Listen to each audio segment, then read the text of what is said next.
जैसे असम चुनाव और बंगाल के चुनाव में जो धांधलीबाजी की जा रही है ईवीएम को लेकर के, वो बड़ा आश्चर्यचकित कर देने वाला है। क्योंकि आप जो है लगातार ईवीएम को लेकर के सवाल उठाते रहे हैं, जनता आपको देखती है, लेकिन इतना सब कुछ होने के बावजूद भी जो है, इतना चौकन्ना रहने के बावजूद भी जो है, हमारे TVT news Hunt YouTube channel को सब्सक्राइब करें।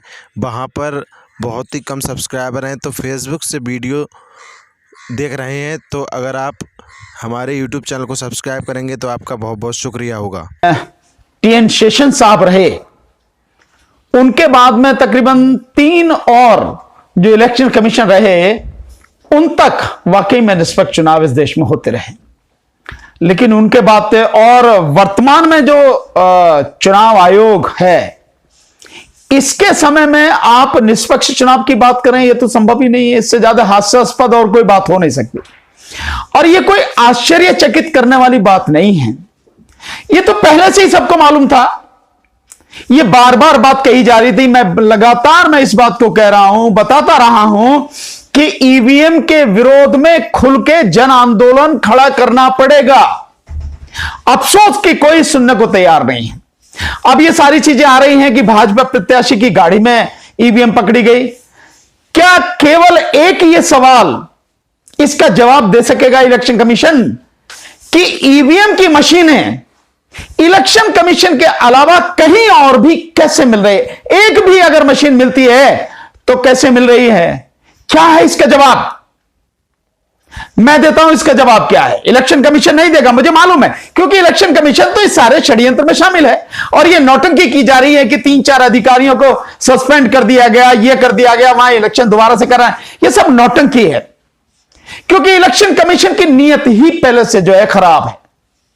आप देखें, जो बॉम्बे हाईकोर्ट में एक पिटीशन पड़ा हुआ है, जो वहां के आरटीआई कार्यकर्ता मनोरंजन राय जी ने डाला हुआ है, और वो यही डाला गया है कि जब जो 2 कंपनियां हैं, ECIL और एक है BEL, जो हैदराबाद और बेंगलुरु वाली कंपनियां हैं, जिनसे लगभग 39 लाख कुछ हजार, एग्जैक्ट में ये नहीं, मुझे इस समय याद नहीं है, 39 लाख कुछ हजार ईवीएम खरीदी गई। और इलेक्शन कमीशन से पूछा तो वो कह रहा है 20 लाख बता रहा। तो ये जो लगभग 20 लाख ईवीएम हैं, ये कहां हैं? इसका मतलब साफ है, ये जो ईवीएम पकड़ी जा रही हैं, ये ईवीएम इधर उधर मिल रही हैं, ये वही वाली ईवीएम हैं। बहुत साफ है, इसका मतलब और कुछ नहीं है बिल्कुल। अन्यथा कैसे किसी भी एक व्यक्ति के पास कैसे पहुंच जा रही हैं? असम में हो, पश्चिम बंगाल में हो, इनसे पहले जो चुनाव हुए, लोकसभा के चुनाव में कई जगह हुआ, विधानसभा के चुनावों में हुआ, लगातार ये सारी चीजें हो रही हैं। आखिर ये कैसे हो रही हैं? क्या इलेक्शन कमीशन जो अपनी सच्चाई की बात करता है, इतना कमजोर हो गया है कि कहीं भी कुछ भी ये सब कुछ हो जा रहा है?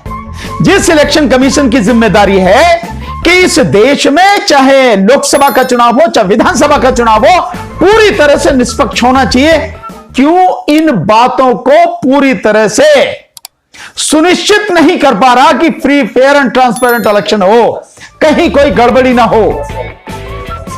लेकिन सर, एक सवाल है मेरा कि इलेक्शन कमीशन ने जो है संज्ञान में ले लिया इस पूरे मामले को, और इलेक्शन कमीशन का यह कहना है कि करीब करीब जो 4 जो अधिकारी उसमें पाए गए हैं, उनको तो खैर निलंबित कर दिया गया, और साथ ही साथ में जो है जिस बूथ पे गड़बड़ी मिल रही थी, बूथ नंबर जो है 179 बताया जा रहा है, उसमें दोबारा मतदान करने के लिए जो है घोषणा कर दी गई है। नहीं, मैं ये कह रहा हूं कि दोबारा मतदान बिल्कुल अलग स्थिति है, वो तो करना ही पड़ेगा, ऐसी कोई बात नहीं है।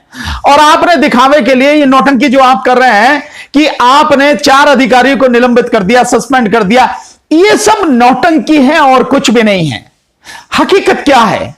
इलेक्शन कमीशन क्यों नहीं ये इलेक्शन पूरी तरह से फेयर करवा रहा है? मैं इतनी बात जानना चाहता हूं, केवल इसी बात से आप अंदाजा लगाइए कि इलेक्शन कमीशन पर यह सवाल क्यों नहीं खड़े होते हैं कि इलेक्शन में बेईमानी कराई जा रही है और इलेक्शन कमीशन इसके लिए जिम्मेदार है। एक छोटे से राज्य में 294 या 96 विधानसभा सीटें हैं, उन पे आप 8 फेज में मतदान करवा रहे हैं। 8 फेज में, 8 चरणों में आप मतदान करवा रहे हैं। अपने आप में उसी समय पता लग जाता है कि इलेक्शन कमीशन बेईमानी कराने में इन्वॉल्व है। अन्यथा तो आपको एक प्रदेश में एक ही फेज में चुनाव कराने थे। आपके पास क्या संसाधन नहीं है क्या? आपके पास में सुरक्षा के लिए पैरामिलिट्री फोर्सेस नहीं है क्या? एक प्रदेश में हो रहा है, पूरे 5 प्रदेशों में भी लगा लीजिए, 5 प्रदेश में हो रहा है, एक ही दिन में क्यों नहीं करा सकते? आप बाहर के प्रदेशों से आप जो लोग मंगाइए, वहां पर इलेक्शन कंडक्ट करने के बाहर के प्रदेशों से लोग मंगाकर उनकी व्यवस्था कीजिए, आप एक ही दिन में कराइए, आपको क्या दिक्कत है? इतने पुलिस फोर्स, इतने सुरक्षा बल, इतने पैरामिलिट्री फोर्सेस वगैरह सारा सब कुछ है।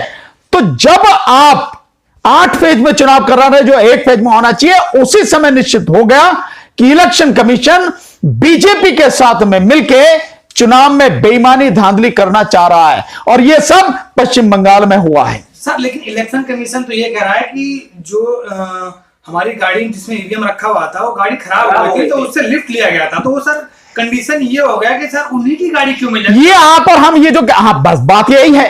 ये जो नोट, आप इसी से पता लगा लीजिए कि क्या आपको केवल भाजपा प्रत्याशी की गाड़ी मिली, केवल उसी की गाड़ी मिली आपने? ये सब इस सारी चीज को, सारे घोटाले को, सारी गड़बड़ी को, सारी बेईमानी को छुपाने का एक ढंग और तरीका है, और कुछ नहीं है। आपके पास में पूरी पावर है। हर किसी को मालूम है कि जिस समय इलेक्शन हो रहे हैं, इलेक्शन कमीशन से ज्यादा पावरफुल कोई नहीं है, और टीएन शेषन साहब ने यह सिद्ध करके दिखाया।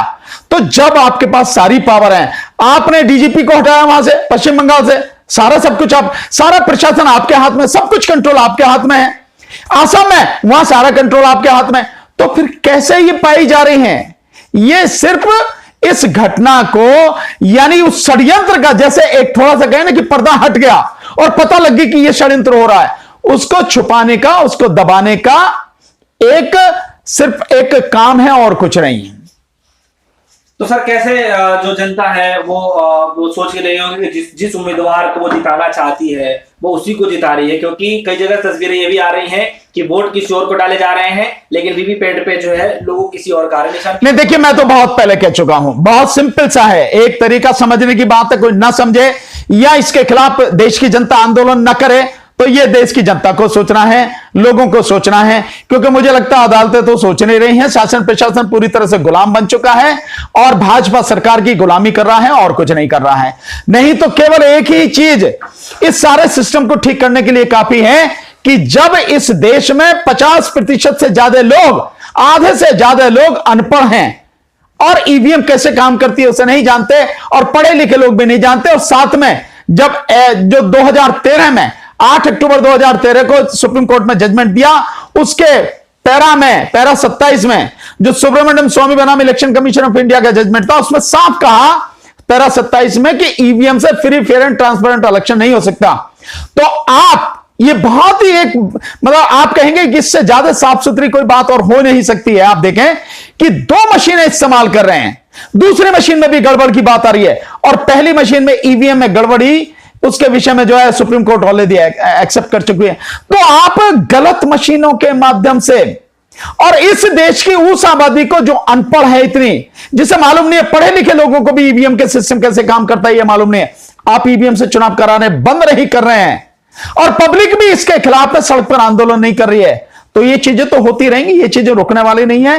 केवल और केवल इसका एक तरीका है कि देश की जनता को, नेता नहीं बोलेंगे, नेता बोलते तो बोल ही देते, नेता बोलते तो आदरणीय जो है ममता बहन जी जो है, ममता दीदी को ही इसका बड़ा जबरदस्त तरीके से विरोध करना चाहिए था। वो तो सत्ता में है, मुख्यमंत्री हैं, उन्हें करना चाहिए था कि मैं अपने जो प्रदेश में चुनाव होने ही नहीं दूंगी ईवीएम से, बैलेट पेपर से मेरे यहां चुनाव कराओ, लेकिन उन्होंने नहीं किया।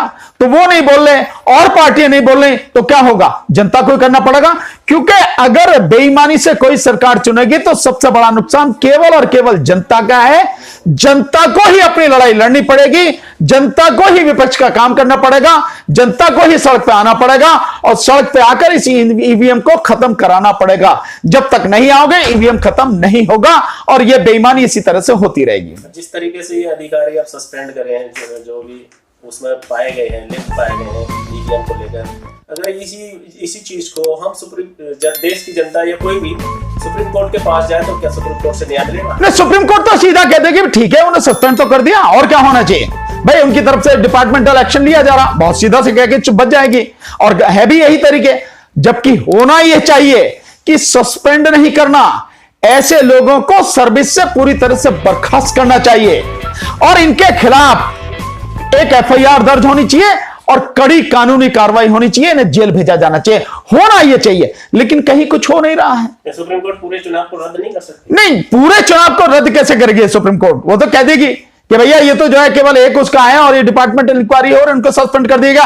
होना ये चाहिए, अगर वाकई में सुप्रीम कोर्ट चाहे तो ईवीएम को ही पूरी तरह से उसे बंद कर देना चाहिए। इसके अलावा किसी और चीज की जरूरत है कि इतनी आबादी जो अनपढ़ आबादी है, इसके सिस्टम को कैसे काम करती है सुप्रीम कोर्ट के जज तक नहीं जानते, उसके बावजूद भी आप इस सिस्टम को चला रहे हो जिसमें 2 मशीनें इस्तेमाल हो रही, दोनों में से एक खराब है, एक्सेप्ट करिए सुप्रीम कोर्ट, फिर भी आप चलाए जा रहे हैं। तो free, fair and transparent election जो देश के लोकतंत्र को बचाने के लिए लोकतंत्र में सबसे बड़ी प्रक्रिया है, उसी को अगर नहीं आप समझ रहे हैं तो कौन और सुनेगा? और सुप्रीम कोर्ट के अलावा कौन सुनने वाला? कोई नहीं। सरकार सुनने को तैयार नहीं, क्योंकि सरकार तो बेईमानी करा रही है। सर मेरा एक सवाल ये, कल मोदी जी स्टेज से चढ़कर भाषण ये दे रहे थे कि ममता दीदी आपको जहां से चुनाव लड़ना है लड़ लो, लेकिन आपको वोट नहीं मिलेगा। सर ये किस घमंड में बोल रहे थे? नहीं, ये सिर्फ इतना तो केवल और केवल ईवीएम के दम पे कहा जा सकता, और कुछ नहीं।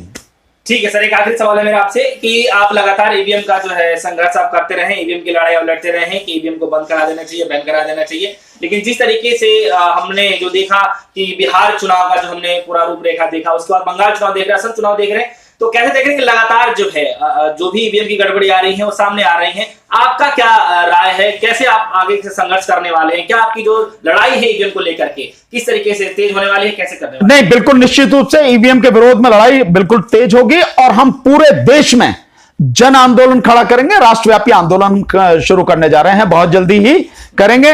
ये देख रहे हैं कि चुनाव क्या होता है, चुनाव की क्या हालत होती है, उसके बाद शुरू करें या उससे पहले करें, निश्चित रूप से एक बड़े स्तर पर हम आंदोलन खड़ा करेंगे।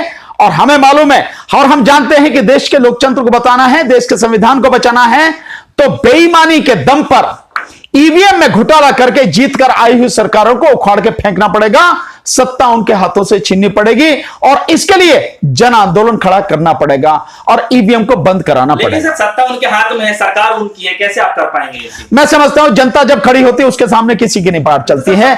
जनता देखिए, एक संविधान जो है, संविधान बहुत स्पष्ट रूप से कहता है, उसकी प्रस्तावना बहुत सीधे सीधे कहती है, हम भारत के लोग, we the people of India. तो भारत का जो संविधान है, भारत में अगर कोई भी सबसे बड़ी ताकत कोई है वो है जनता, और जनता जिस दिन ईमानदारी से खड़ी हो जाएगी, चाहे कोई भी हो, उसको उखाड़ के फेंक देगी। यही एक रास्ता है, दूसरा कोई रास्ता नहीं। सरकार तो सर उनकी है ना, इससे कोई फर्क नहीं पड़ता। अच्छी अच्छी सरकारें जब जनता खड़ी होती है सब घुटनों पर आ जाती हैं और सरकार जो है मानती है, जनता की बात मानती है, जो जनता जिसकी डिमांड करती है, बशर्ते जनता एक बार खड़ी हो जाए।